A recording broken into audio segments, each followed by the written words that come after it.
성경 말씀 마태복음 27장 11절로 26절까지 말씀 교독하시겠습니다. 예수께서 총독 앞에 섰음에 총독이 물어 이르되 내가 유대인의 왕이냐? 예수께서 대답하시되 내 말이 옳도다 하시고 대제사장들과 장로들에게 고발을 당하되 아무 대답도 아니하시는지라.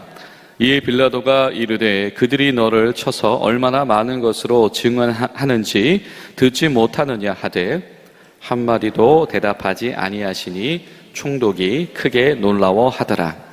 명절이 되면 총독이 무리의 청원대로 죄수 한 사람을 놓아주는 전례가 있더니 그때에 바라바라 하는 유명한 죄수가 있는데 그들이 모였을 때에 빌라도가 물어 이르되 너희는 내가 누구를 너희에게 놓아주기를 원하느냐? 바라바냐? 그리스도라 하는 예수냐 하니 이는 그가 그들의 시기로 예수를 넘겨준 줄 알미였더라.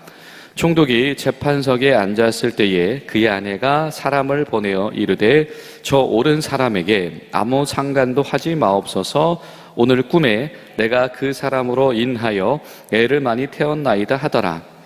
대제사장들과 장로들이 무리를 권하여 바라바를 달라 하게 하고 예수를 죽이자 하게 하였더니 총독이 대답하여 이르되 둘 중에 누구를 너희에게 놓아주기를 원하느냐? 이르되 바라바로소이다. 빌라도가 이르되 그러면 그리스도라 하는 예수를 내가 어떻게 하랴? 그들이 다 이르되 십자가에 못 박혀야 하겠나이다. 빌라도가 이르되 어찌미냐? 무슨 악한 일을 하였느냐? 그들이 더욱 소리질러 이르되 십자가에 못 박혀야 하겠나이다 하는지라. 빌라도가 아무 성과도 없이 도리어 밀란이 나려는 것을 보고 물을 가져다가 무리 앞에서 손을 씻으며 이르되 이 사람의 피에 대하여 나는 무죄하니 너희가 당하리라. 백성이 다 대답하여 이르되 그 피를 우리와 우리 자손에게 돌릴지어다 하거늘. 이에 바라바는 그들에게 놓아주고 예수는 채찍질하고 십자가에 못 박히게 넘겨주니라. 아멘. 오늘도 말씀 속에서 우리 홀로 고난에 거하시는 예수님을 바라보고 또 이 주변에 있는 인물들을 통하여서 우리 불신앙적인 자아가 다시 한번 조명되어지는 그런 기도의 동행이 오늘도 일어나기를 소망합니다. 오늘 예수님을 둘러싸고 많은 이들이 등장을 하죠. 빌라도라고 하는 인물도 등장을 하며 그의 아내도 잠깐 등장을 하고 또 수많은 유대 지도자들과 이 무리들, 이 군중들이 등장을 합니다. 정말 많은 이들이 등장을 하는데 이들의 공통점이 있다라고 한다면 한 가지는 이들이 굉장히 몹시 흥분해 있다라고 하는 사실이고, 그리고 이들이 왜 흥분해 있느냐라고 하니 자신들의 이권, 자신들의 탐욕, 자신들의 안전을 위해서 진리를 외면하는 데에 아주 흥분해 있다라고 하는 것을 우리가 발견하게 됩니다. 빌립보서 2장을 보면 사도 바울이 교회들에게 이렇게 편지를 씁니다.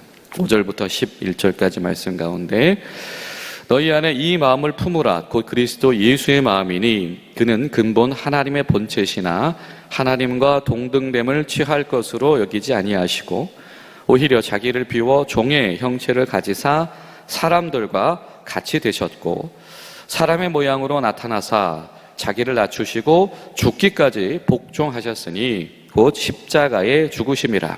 이러므로 하나님이 그를 지극히 높여 모든 이름 위에 뛰어난 이름을 주사 하늘에 있는 자들과 땅에 있는 자들과 땅 아래에 있는 자들로 모든 무릎을 예수의 이름에 꿇게 하시고 모든 입으로 예수 그리스도를 주라 시인하여 하나님 아버지께 영광을 돌리게 하셨느니라. 아멘. 성경이 무엇이라 말씀하십니까? 하나님의 이 작정하신 이 사랑, 예수 그리스도의 이 철저하게 버림받으심, 철저하게 이 낮아지심을 이후에야 깨닫게 되었다라고 하는 것이죠. 이후에야. 그때 알았으면 좋았을 텐데 이후에야 땅 위에 있는 자들, 하늘에 있는 자들, 땅 아래에 있는 자들이 이제야 그 사랑의 깊이를 알게 될 것이다 라고 하는 것입니다. 주님 앞에서 회심한 이들, 주님 앞에서 순종하며 순교한 이들, 그리고 끝끝내 주님 앞에 돌아오지 못한 이들이 지나고 나서야 알게 되는 그 사랑의 깊이, 주님께서 그렇게 버림받으시고 그렇게 홀로 되셨다라고 하는 것입니다. 여러분, 왜 그럴까요? 왜 오늘 이 말씀 속에 이 법정 앞에 모여있는 군중들은 왜 그때는 몰랐을까요? 예수님께서 지금 철저하게 버림받고 계시다, 철저하게 외면받고 계시다라고 하는 것을 그 자리에 있는 그 누구도 한 사람도 왜 그때는 돌이키지 못했을까라고 하는 것입니다. 여러분, 우리 가운데는 더 이상 주님을 외면하거나 주님의 시선 앞에서 우리 고개를 돌리고 왜 그때 내가 주님 앞으로 나아오지 못하였는가 라고 하는 때 늦은 후회가 우리 가운데 있지 않게 되시기를 간절히 소망합니다. 법정 앞에 유대인의 왕이다 라고 하는 타이틀을 가지고 예수님을 고소했다라고 하는, 지금 자신들이 가지고 있는 예수를 죽이고자 하고 싶어하는 이유가 당시의 상식법인 로마의 제도권 속에서는 어떠한 의미도 가지지 못하는 자신들만의 분냄이고 자신들만의 탐욕이라고 하는 것을 사실은 스스로 알고 있었던 것이죠. 분명히 예수님 앞에 신성모독이다 라고 하는 신앙적인 이유를 대동하였지만 이를 처리하는 과정 가운데서는 전혀 상관이 없는 정치적인 유대인의 왕이다 라고 하는 표현으로 바꾸고 있다라고 하는 것이죠. 유대인의 왕이다 라고 하는 표현, 오늘 이 신문 과정이 사실은 마태복음이 가장 자세하게 증언을 하고 있지요. 그래서 예수님께서 그 밤새도록 신문 당하시고 이 불법한 재판에 넘겨지는 이 장면은 이 마태복음을 상세히 읽을 때에 우리에게 은혜가 깊어집니다. 이 유대인들에 대한 실질적인 이 권력을 가진 이 총독에게 유대인의 왕이다라고 한 이름을 자꾸 대두시키는 것은 아주 그 총독으로 하여금 처단을 받고 이 경멸을 받게 하기 위한 굉장히 의도적인 이 수법이었던 것이지요. 분명히 그들은 알았을 겁니다. 성경이 말씀하는 메시아라고 하는 것이 단순히 그냥 정치적으로 한때 영향력을 발휘하는 그런 리더 수준에 지나지 않는다라고 하는 것은 자신들의 말씀을 잘 알고 있기 때문에 누구보다도 더 잘 알았을 것입니다. 그럼에도 불구하고 이들은 이 자신들의 당장의 이권 앞에서 그 말씀의 진리 앞에서 이 상황을 조명하는 어떠한 시도도 지금 하고 있지 않고 예언을 성취하는 메시아가 아니라 단지 자신들의 영향력을 위협하는 그런 사람 정도로 애써서 외면하고 있다라고 하는 거죠. 이 상황에 의아한 이 빌라도조차도 계속해서 반문을 하지요. 도대체 무슨 혐의인가? 저들이 당신에게 말하고자 하는 이 혐의가 맞는가? 예수님께서 다른 어떤 것에 대답하지 아니하시고 유대인의 왕이 맞소라고 하는 그 말씀에만 대답하십니다. 예수님은 철저하게 하나님의 주권 아래에서 십자가의 길 앞에서 조금도 흔들림이 없으시다라고 하는 것을 성경은 이야기를 하고 있죠. 동시에 이것은 사실은 이사야서 53장의 7절 말씀에 대한 성취와도 같습니다. 그는 굴욕을 당하고 그는 신문을 당하지만 아무런 말도 하지 않으시다라고 하는 이사야서의 말씀 그대로 주님께서 하고 계시다라고 하는 거죠. 놀랐다. 사실은 이 놀랐다라고 하는 표현이 예수님께서 하나님 나라를 드러내실 때, 그렇죠? 병자들을 고치시거나 우리들 가운데 하나님 나라 복음의 말씀을 전하실 때 드러나던 표현인데 오늘 마태복음에서는 예수님께서 철저하게 침묵하시고 순환당하실 때에 놀람이 있었다. 그런데 여러분 마찬가지입니다. 예수님께서 기적을 베푸실 때 놀랐던 무리들 중에 상당수가 그때 한때의 사건으로 지나고 예수님을 떠났던 것처럼 오늘 예수님의 태도의 이 놀란 빌라도도 결국에는 자신의 정치적인 이권을 넘어서지 못하고 애써서 진리를 외면하면서 손을 씻고 손 터는 행위를 공공연하게 하면서 소위 오늘날로 말하면 출구 전략을 시행하는 아주 이 정치가 다운 면모를 벗어나지 못합니다. 어찌되었든 이 마태복음에 따르면 그 당시에 이 특별 사면이라고 하는 전례들이 간간히 시행되어졌던 것 같습니다. 마침 6월절이라고 하는 가장 큰 절기이니까 그러한 특별 사면의 명분이 있었던 것이지요. 이 빌라도가 사실은 그것을 통해서 예수를 사면하면 자신은 교묘하게 빠져나갈 수 있었지요. 정치적으로도 하고 또 명분 없는 이 재판 가운데에서 발도 뺄 수 있었고라고 하는 것입니다. 그런데 이 사람들의 이 탐욕이라고 하는 것은 결국 파국으로 가게 되어집니다. 이 바라바, 이 아람어인데요. 바라바는 아버지의 아들이라고 하는 이름입니다. 아버지의 아들. 아버지의 아들이라고 하는 한 사람과 그리고 하나님의 아들, 이 말 때문에 이 사람들을 이 소란스럽게 한 예수라고 하는 인물이 지금 재판을 받게 되는 것입니다. 그리고 우리가 이 마태복음의 사본들이 있죠. 우리가 손에 들고 있는 이 정경환의 사본, 이 성경에 이 일부 사본들을 보면 이 바라바라고 하는 인물의 이름을 예수 바라바라고 사실은 표현하기도 합니다. 아마도 이 바라바와 이 예수님의 죽음을 가지고 협상한 이들의 모습을 대조하고 싶었던 것 같아요. 어찌되었든지 이 바라바는 이 소요 중에서 살인을 한 사람입니다. 아마 그러니까 어떤 행동주의적인 혁명가였던 것 같아요. 우리 동족들을 위해서 뭔가 이 무력 행동을 하다가 지금 이 사형당할 그 재판에 놓여 있는 자이지요. 그래서 폭도들 중에 하나다 이렇게 표현이 되고 있습니다. 사람의 아들은 이렇게 무력으로 뭔가 정치적인 개혁을 꿈꾸던 인물이고 하나님의 아들이신 예수님은 하나님 나라의 방법으로 이 세상 자체를 치유하기를 원하셨습니다. 그랬는데 이 유대인들, 이 지도자들의 선택은 결국 무엇이다? 그 예수를 버리고 이 바라바를 선택하는 것으로 이용하는 것입니다. 아마 예수님을 따르는 무리들 중에 이 상당수가 복합적이죠. 처음부터 예루살렘에서 예수님을 대적하려던 그런 무리들이 있었습니다. 그리고 또 어떤 이들은 그 무리들 중에 있으면서도 아직 입장을 정하지 못한 이들이 있죠. 그러니까 지금 주동자들이 오늘 말씀 보니까 소리 질러서 그러죠. 이 단일대우 하자 뭐 이런 얘기하고 있습니다. 그리고 예수님을 따르다가 예수님께서 붙잡히신 것을 보면서 마음을 변심한 무리들이 있었습니다. 그런데 이 무리들이, 이 군중들이 결국에는 스스로 야 그거 그래 바라바를 택하는 것도 뭐 나름 의미가 있지 뭐라고 하는 그 자신의 합리화 속에서 예수를 버릴 명분을 찾더라. 여러분 그렇습니다. 예수님을 외면하는 신앙은 어떻게 해서든지 명분을 찾게 되어 있습니다.